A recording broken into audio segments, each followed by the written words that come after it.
ثنيات الوداع। কনসার্টে এক নারীর পাশে দাঁড়িয়ে গান গাইছেন এক ব্যক্তি।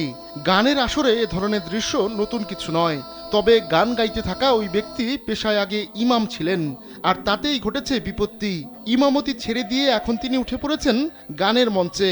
শুধু তাই নয়, সঙ্গীতের জগতে তিনি বিপ্লব আনতে চান। ইমাম থেকে গায়ক বনে যাওয়া এই ব্যক্তির নাম আহমেদ মুহসিন তুজের।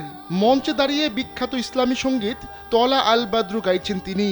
নিজের গানের অ্যালবামের প্রচারের অংশ হিসেবেই এই গান গাইছেন তুজের। এই অ্যালবামকে বৈপ্লবিক দাবি করে সঙ্গীতের সীমা ভাঙতে চান তুর্কি এই ব্যক্তি। স্যান্ডেলিনা সো, রূপচর্চায় আভিজাত্য। হঠাৎ করে আলোচনায় আসায় তুজের তুরস্কের সরকারি অর্থায়নে পরিচালিত ধর্ম বিষয়ক অধিদপ্তর দিয়ানেতের নজরেও পড়েন। এই অধিদপ্তর তুরস্কের ৮০,০০০-এর বেশি মসজিদের তত্ত্বাবধানের দায়িত্বে রয়েছে।